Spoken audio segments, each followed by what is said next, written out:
간절히 소망합니다. 자, 오늘은 목사에게는 참 피하고 싶은 주일입니다. 추수감사 주일이기 때문이에요. 왜냐하면 여러분들의 가정마다 감사거리가 많으면 저는 신이 나서 감사하자고 설교할 텐데, 참 감사하는 조건도 있지만 또 어떤 상도들은 힘든 시간들을 보내고 있기 때문에 그런 여러분에게 마치 쥐어짜듯이 그래도 감사해야 된다라고 설교하는 것이 참 부담이 됩니다. 부담이 돼요. 하지만 목사라는 직업이 하나님 말씀을 그대로 전하는 사람이기 때문에 말씀에 입각해서, 또 특별히 오늘은 제가 이 말씀대로 살았던 흔적과 체험과 경험이 있기 때문에 제가 간증 삼아서 이 말씀을 여러분에게 전하고자 합니다. 지난주에 실내 체육시설을 운영하는 자영업자들이 함께 모여서 정부를 향해서 시위를 했습니다. 시위를 했던 이유는 일반 식당이나 카페처럼 실내 체육시설도 2차까지 접종하지 않고도 사용할 수 있도록 정부에게 새로운 방역 수칙을 좀 바꿔달라는 요청이었습니다. 그런데 그 시위 현장에 참석했던 많은 사람들 중에 한 여성의 사진이 인터넷 기사에 또 올랐습니다. 보시겠습니다. 한번. 인터넷상에 올라왔던 사진이기 때문에 제가 올려도 될 것 같아서 보여드립니다. 누군지 모르죠? 근데 봐서 딱 젊은 분인 것 같아요. 근데 울고 있습니다. 제가 저 장면을 보면서 한참을 생각했습니다. 아직도 젊으신 분 같은데 코로나 이후에 얼마나 힘이 들었으면 시위 현장에서 저렇게 울고 있을까. 그리고 저 피켓에다가 정부를 향해서 필요한 것들을 적어 요청하는 모습 보면서 저는 순간 우리 교회 성도들을 생각하게 되었습니다. 물론 저 시위의 현장에는 우리 성도들은 계시지 않았겠죠. 그런데 저 여성만큼이나 우리 성도들 중에는 힘들고 아프고 슬프고 고통스러운 지난 시절을 지나왔고 또 지금도 지나가는 성도들이 계시기 때문입니다. 만약에 하나님이 저와 여러분에게 피켓을 하나씩 주면서 여기다가 너희들이 필요한 것, 뭘 원하는지 요구사항을 적어 들어라 라고 한다면 우리 모두는 한두 가지 이상쯤은 그 피켓에다가 적어서 하나님께 요청할 겁니다. 자, 여러분, 필요한 것을 적는다, 그 말은 무엇을 의미합니까? 내 삶에 결핍이 있다는 것입니다. 무엇인가 결핍이 있기 때문에 그 결핍을 보충하기 위해서 피켓을 들고 정부를 향해서 시위하는 거죠. 우리에게 결핍이 있습니다. 그 결핍이 없으면 참 좋겠지만 누구를 막론하고 결핍이 있습니다. 그런데 여러분, 결핍은요, 감사와는 함께 어울릴 수 없는 단어입니다. 결핍, 감사, 이게 어울리는 조합입니까?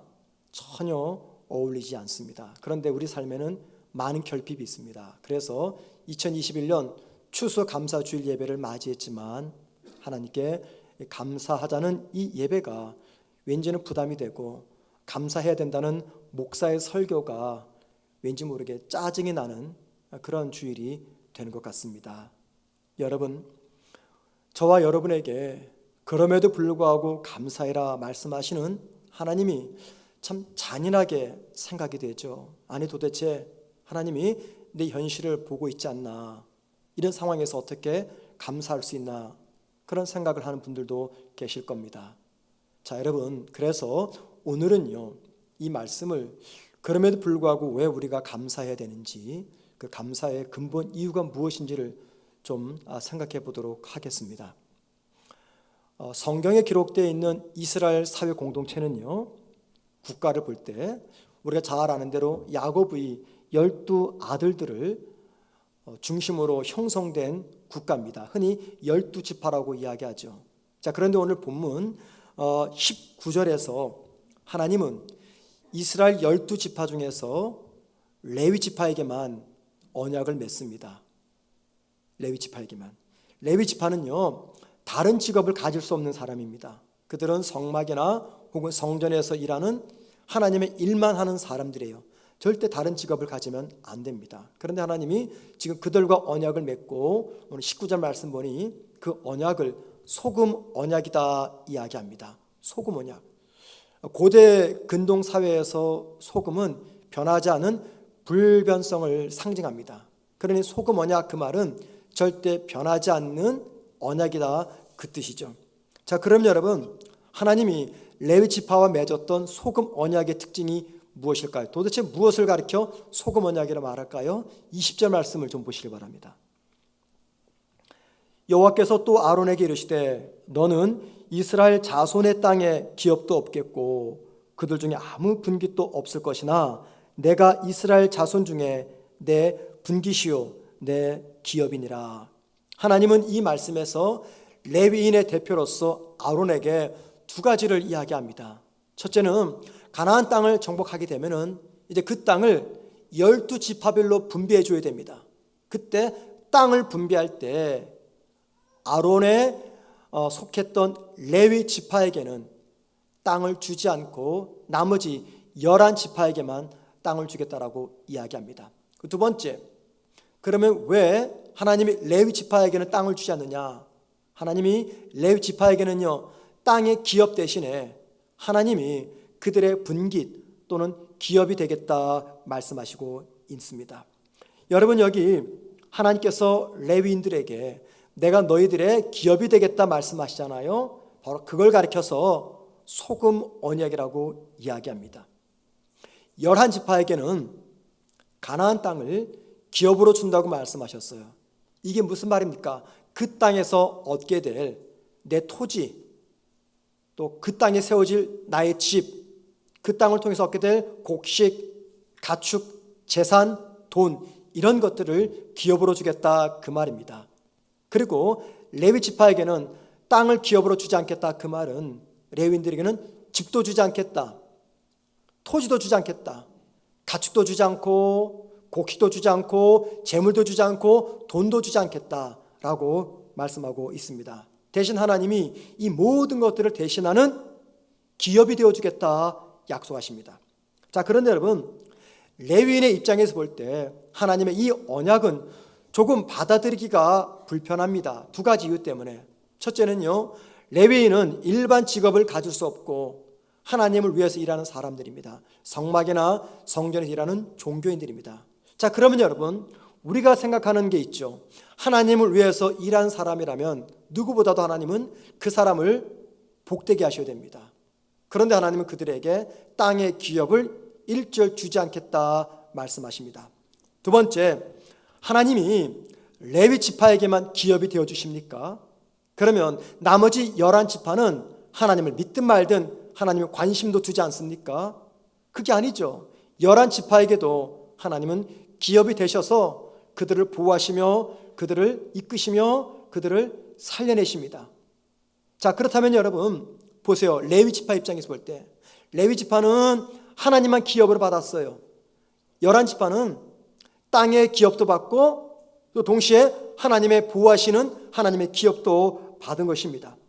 그러니 레위 지파 입장에서 볼 때는 하나님의 이 언약은 왠지 모르게 균형이 맞지 않고 자기들이 손해보는 언약처럼 느껴집니다. 그래서 11지파들은요 그들의 삶에서 하나님의 살아계심이 느껴지지 않고 하나님의 인도하심과 하나님의 도우심을 그들이 체험하지 못한다고 해도 그들 전혀 불안해하거나 근심하거나 염려하지 않습니다. 왜 그렇습니까? 그들에게는 땅의 기업이 있기 때문입니다. 그 땅에서 주어지는 내 집이 있고 내 토지가 있고 그 토지에서 얻는 곡식이 있고 가축이 있고 재물이 있고 재산이 있기 때문입니다. 그래서 하나님이 살아계심이 느껴지지 않아도 하나님의 인도와 하나님의 도우심이 느껴지지 않아도 아무런 상관이 없습니다. 그런데 레위 지파는 다릅니다. 하나님이 그들과 함께 계심이 느껴지지 않고 하나님의 인도와 도우심을 받고 있다고 느껴지지 않으면 그들은 불안해서 살 수가 없습니다. 낙심합니다. 왜 그렇습니까? 그들에게는 땅의 기업이 없기 때문입니다. 집이 없습니다. 토지가 없습니다. 곡식이 없습니다. 가축이 없습니다. 재산이 없습니다. 그들에게 있는 것은 하나님밖에 없어요. 그런데 그 하나님의 살아계심이 느껴지지 않고 하나님이 나를 인도하시는 것이 느껴지지 않을 때 레위 지파가 어찌 불안해하지 있겠습니까?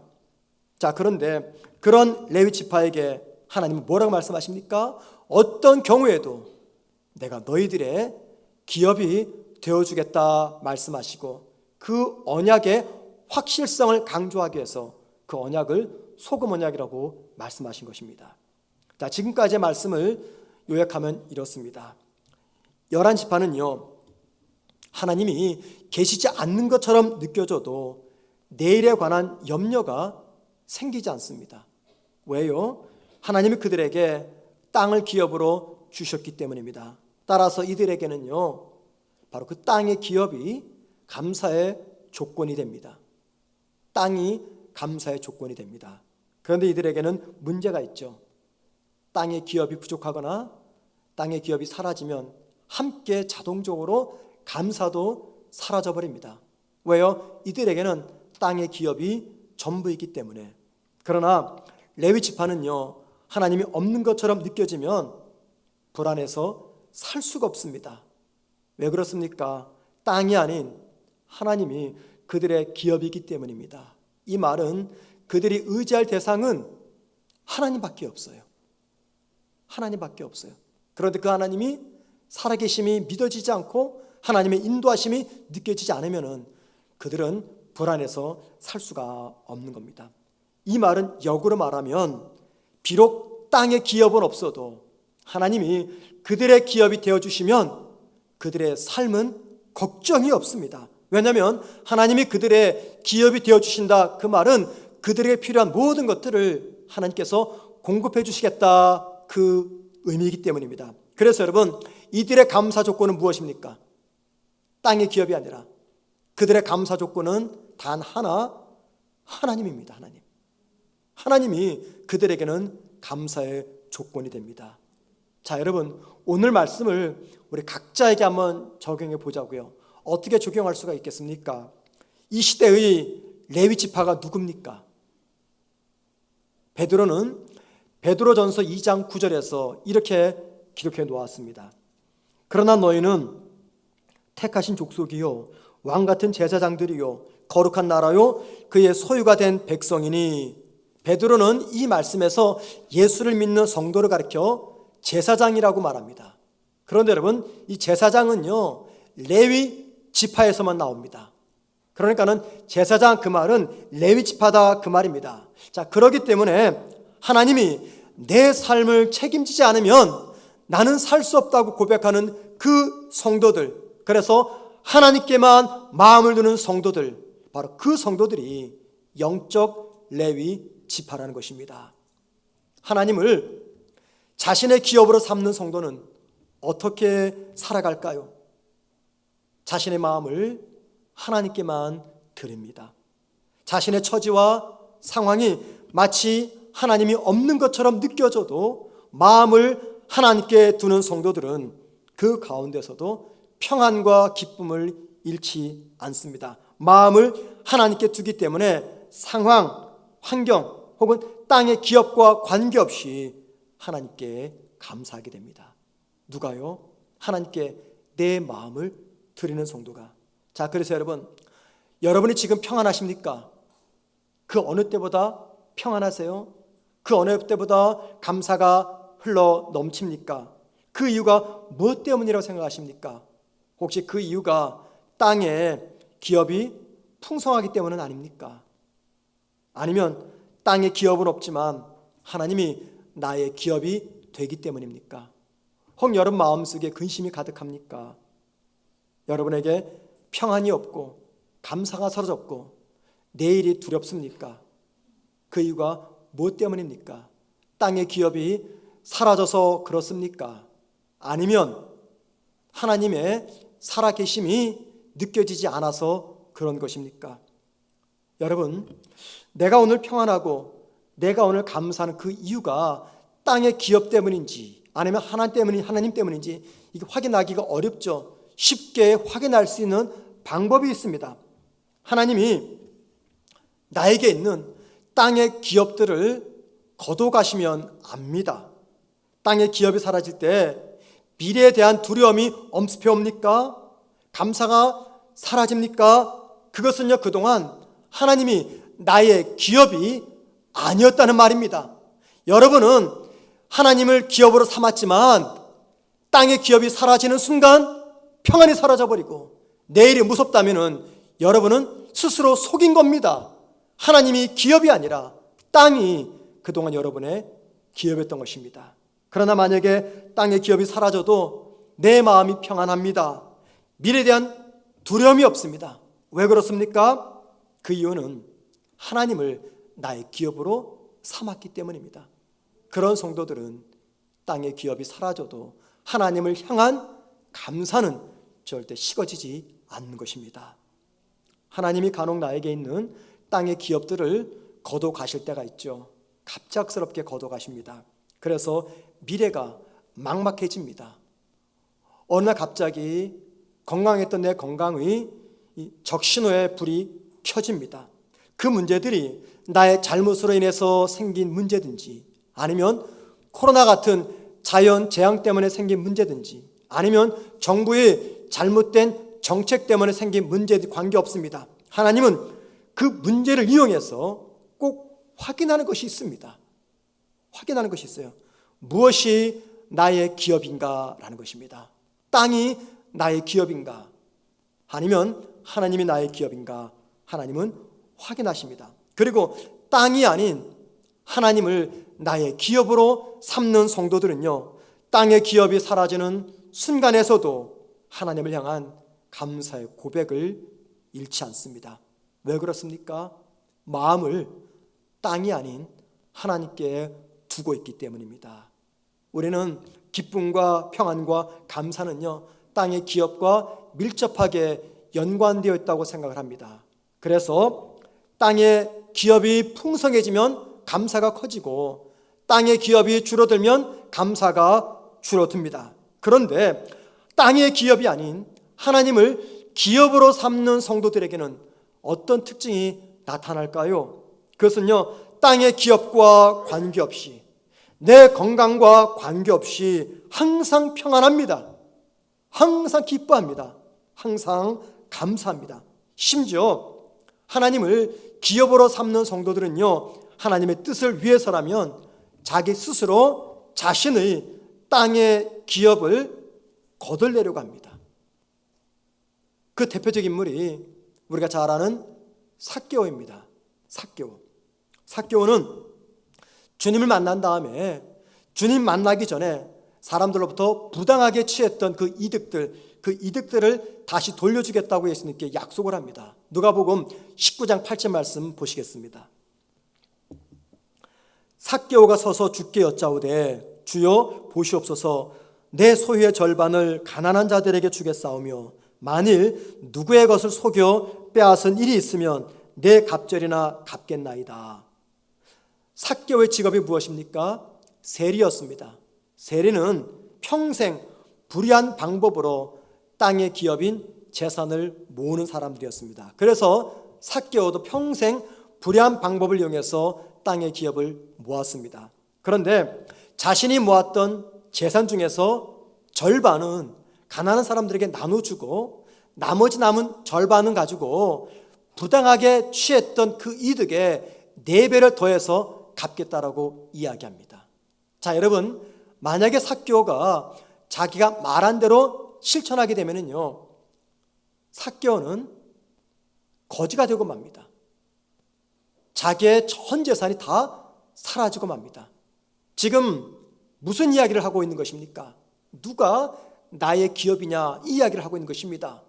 땅이 나의 기업이냐, 아니면 하나님이 나의 기업이냐, 이 이야기를 하고 있는 것이죠. 주님 만나기 전에는 땅의 소득이 기업이었는데 주님을 만나고 나니까 하나님이 삭개오의 기업이 된 것입니다. 자, 여러분, 조금 더 상상력을 발휘해보죠. 삭개오가 자신의 전 재산 중에 반은 가난한 사람에게 나눠주고 나머지 반은 부당한 이익에 취한 거에다가 4배를 엎어서 갚아주었습니다. 아무것도 남는 것이 없습니다. 그때 삭개오가 슬퍼하며 절망하며 아파하며 불안했겠습니까? 기쁨과 감사가 사라졌을까요? 아닐 겁니다. 아닐 겁니다. 땅의 기업만을 가졌을 때와는 비교할 수 없는 평안과 기쁨과 감사가 넘쳤을 것입니다. 왠지 아십니까? 잘 들어보세요.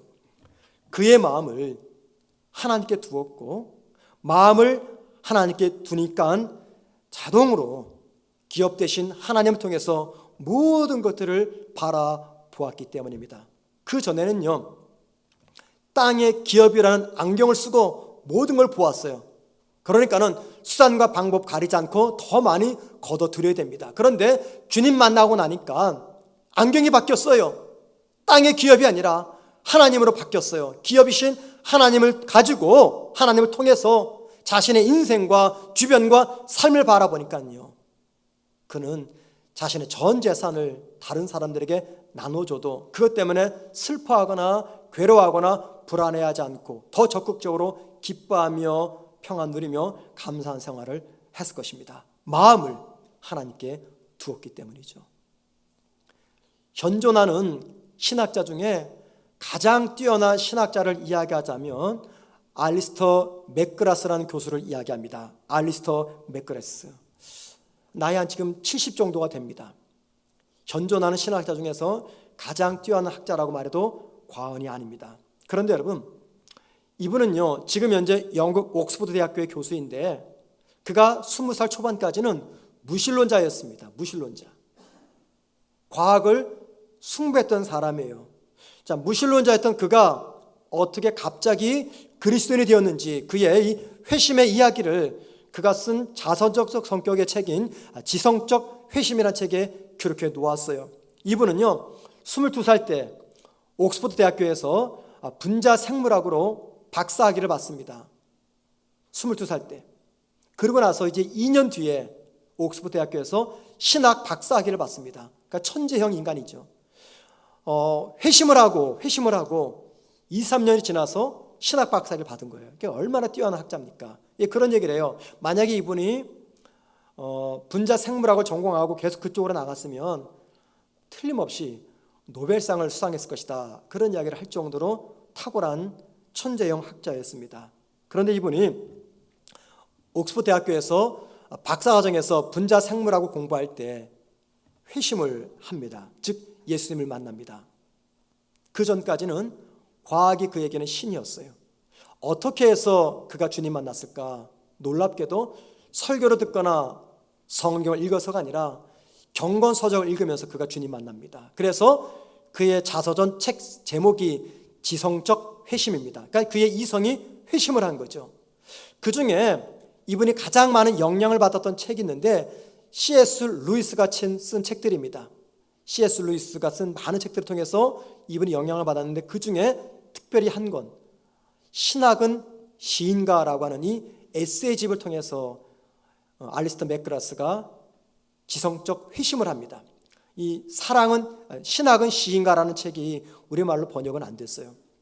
그런데 그 책에 적혀 있는 한 문장 때문에 그의 이성이 회심을 합니다. 그 문장이 이렇습니다. 복잡하잖아요. 단순한 내용입니다. 들어보세요. 이게 C.S. 루이스가 쓴 글입니다. 나는 해가 떴다는 것을 믿듯이 기독교를 믿는다. 그것을 눈으로 보기 때문만은 아니다. 그것에 의해 다른 모든 것을 보기 때문이다. 이 말이 무슨 말입니까? 이 말은 태양에서 빛을 통해서 이 땅에 존재하는 모든 것들을 볼 수 있듯이 기독교를 통해서 이 땅에 존재하는 모든 것들, 사람의 삶과 죽음까지도 볼 수 있다는 이야기입니다. 루이스가 말했던 기독교를 통해서 이 땅에 존재하는 모든 것들을 본다. 그 말이 무슨 말이에요? 결국은 하나님을 통해서 이 땅에 존재하는 모든 것들을 본다. 그 말입니다. 하나님을 통해서 내 삶을 보고, 하나님을 통해서 내 삶과 죽음을 보고, 하나님을 통해서 오늘의 성공과 실패를 보고, 하나님을 통해서 내 몸에 찾아온 질병을 바라본다는 것입니다. 하나님을 통해서 내 자녀의 앞날을 바라본다는 것입니다. 그러니까는 내가 겪는 모든 것들을 하나님을 통해서 바라본다. 이 모든 것들 속에는 과학까지도 들어갑니다. 그래서 과학자였던 알리스터 맥그레스는 이 글을 읽고 이성적 회심을 하고 2년 뒤에 신학을 공부한 뒤 신학 박사가 되었던 것이죠. 맥그레스는 그의 자서전인 지성적 회심에서 이 문장, C.S. 루이스의 이 문장을 읽었을 때 느꼈던 그의 감정을 이렇게 적어 놓았습니다. 들어보세요. 마치 어두운 풍경에 빛이 비치고 렌즈의 초점이 더 뚜렷이 맞춰지는 경험을 했고, 처음으로 기독교 신앙의 본질적 측면을 분명히 보기 시작했다. 얼마나 감동이었고 기쁨이었는지 그 순간을 이렇게 기록해 놓았습니다. 저는 이 맥그라스의 이 체험은요, 땅이 아닌 하나님을 기업으로 삼는 순간이라고 생각합니다. 그 전까지는 땅으로 상징되는 과학을 기업으로 삼았죠.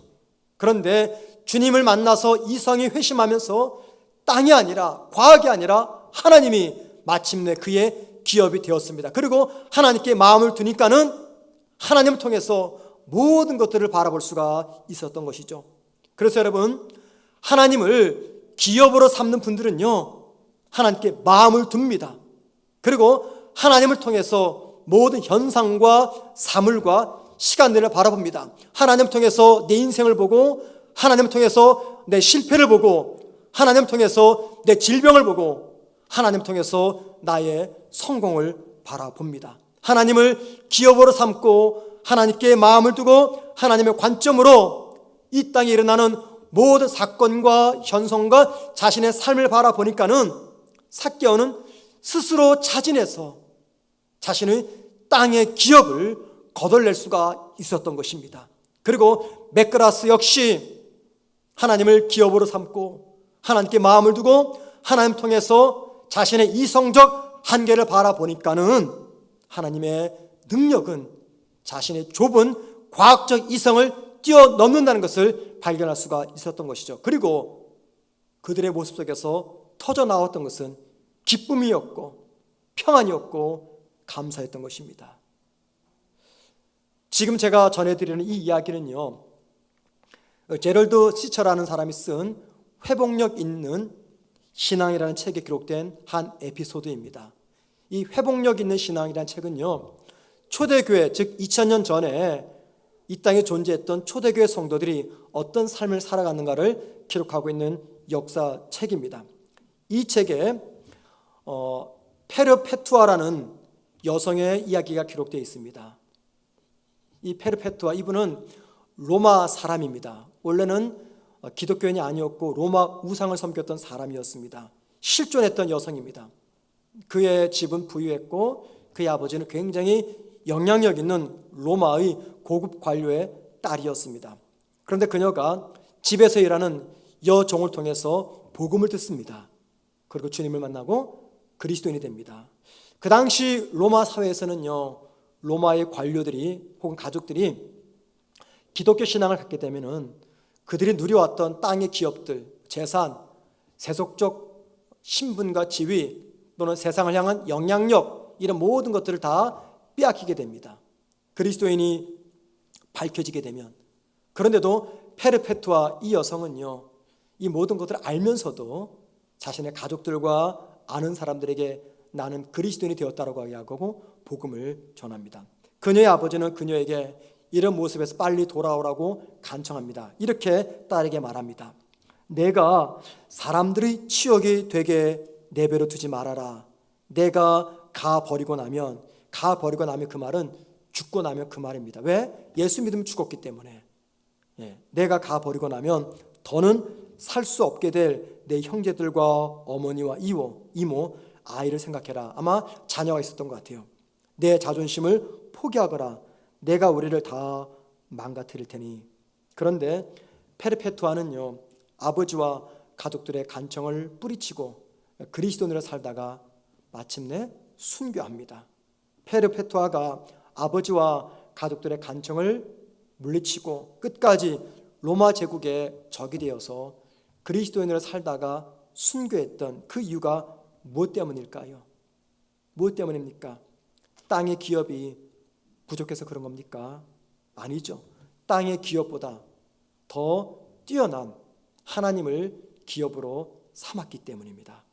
하나님이 자기의 기업이 되니까 목숨을 걸고 지켜야 될 기업은 더 이상 땅의 기업이 아니라 하나님임을 이 여성은 발견한 것입니다. 작년 2월부터 시작된 코로나로 인해서 우리 많은 성도들이 많은 것들을 잃었습니다. 코로나는 우리로부터 많은 것들을 거둬갔어요. 건강도, 물질도, 우리의 자유도, 시간도 많은 것들을 거둬갔습니다. 그런데 여러분, 이 코로나 앞에서 한 번쯤 이런 생각을 해보셨어요? 코로나 앞에서 내 신앙이 진짜 신앙인가? 아니면 가짜 신앙인가? 하나님이 나의 기업인가? 아니면 아닌가? 코로나 앞에서 한 번쯤은 생각해 보았습니까? 코로나가 안겨준 고통과 아픔이 작거나 사소해서 무시할 수 있기 때문에 이런 생각을 해보자, 그 뜻이 아닙니다. C.S. 루이스가 말했던 것처럼 우리 모두가 하나님을 기업으로 삼고 하나님께 마음을 두고 하나님을 통해서 코로나를 보게 되면요, 코로나가 우리에게 다른 의미로 다가올 것입니다. 하나님을 기업으로 삼고 하나님께 내 마음을 드리고 하나님을 통해서 내가 살아온 2021년을 바라보게 된다면 힘들고 아팠던 순간들조차도 우리 모두에게는 유익되게 생각이 될 것입니다. 그리고 하나님께 마음을 두게 되면 2021년 모든 것들이 은혜이며 감사의 조건이 될 것입니다. 여러분의 땅의 기업이 줄어들고 있다고 생각하십니까? 그래서 추수감사 예배 드리는 것조차도 힘들고 어렵고 그래서 감사 고백이 나오지 않고 있습니까? 그런데 여러분, 줄어드는 땅의 기업조차도 우리의 영원한 기업이 되신 하나님을 통해서 바라보게 된다면 줄어드는 땅의 기업들을 통해서 저와 여러분은 이전에 몰랐던 새로운 사실을 깨닫게 될 것입니다. 우리 교회 성도들 중에는 세상적으로 볼 때 도무지 이해할 수 없는 성도들이 계십니다. 다른 사람을 위해서 기꺼이 자신의 땅의 기업을 포기하는 분들입니다. 다른 사람을 섬기기 위해서 기꺼이 자신의 물질과 시간을 포기하는 성도들, 또는 모두가 소중하게 생각하는 땅의 기업들이 하나 둘씩 사라지는데도 불안해하지 않고 슬퍼하지 않고 오히려 평안 가운데서 기뻐하며 감사하는 성도들이 있습니다. 자, 도대체 이런 분들은 누구입니까? 어떤 성도가 이렇게 살아갈까요? 하나님을 기업으로 삼는 성도들입니다. 하나님을 마음에 담고 하나님을 통해서 자신의 삶을 바라보는 성도들입니다. 하나님을 기업으로 삼는 분들은 이 땅에서 병들거나 가난하거나 혹은 힘들게 살아야 된다, 혹은 다른 사람을 위해서 무조건 다 퍼줘야 된다, 그 말하는 것이 결코 아닙니다. 하나님을 기업으로 삼고 하나님께 내 마음을 드리고 하나님을 통해서 이 땅을 바라보게 되면요, 땅을 바라보는 자세가 바뀝니다. 사람을 바라보고 대하는 자세가 바뀝니다. 내 삶을 대하는 태도가 바뀌어버립니다. 그 이유는 우리가 소유한 그 하나님은요, 이 땅의 그 어떤 기업보다 더 값지고 소중한 가치 있는 기업이기 때문입니다. 2021년 한 해를 살아오면서 저와 여러분 마음속에 정말 감사할 거 하나 없다 생각하는 분들이 계십니까? 여러분, 땅의 기업의 관점에서 보면은요, 그럴 수 있어요. 왜? 자꾸만 내 땅의 기업들이 사라지기 때문에 어떻게 감사가 됩니까? 그런데 우리는 그리스도인입니다. 그리스도인은 누굽니까? 땅을 기업으로 삼는 사람이 아니라 하나님을 기업으로 삼는 사람들입니다. 여러분, 살아왔던 지난 한 해 우리의 길이 삐뚤어지고 왜곡되고 우리가 지나왔던 그 길들이 어두침침한 길일 수가 있을 겁니다. 지나왔던 한 해가 내 계획과 뜻대로 되지 않은 시간들이 있었을 것입니다. 그런데 하나님을 기업으로 삼는 성도들은 그 가운데서도 한 가지를 놓치지 않습니다. 하나님은 절대 실수하는 분이 아니라는 사실을. 지금은 남들이 나를 볼 때 도대체 저 사람 속에서 무슨 선한 것이 있나? 저 사람이 감사 고백을 한다고 턱없는 소리 하네. 이런 평가를 할지라도 저와 여러분이 그 가운데서도 땅이 아닌 하나님을 기업으로 붙잡게 되면은요, 우리 삶 속에서 세상 사람들이 상상할 수 없는 감사의 꽃과 감사의 열매가 피어나며 맺히게 될 것입니다. 자, 여러분, 땅을 기업으로 삼고 살아가십니까? 아니면 하나님을 기업으로 삼고 살아가십니까?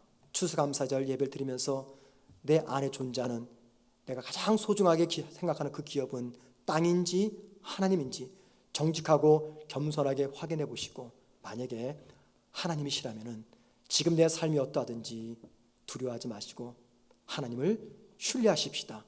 하나님은 내 삶 속에서 당신의 일을 진행하시는데 절대 실수하는 분이 아니라는 사실을, 그렇게 하나님께 내 마음을 드리는 우리 모두가 되기를 주님의 이름으로 축원을 드립니다. 오늘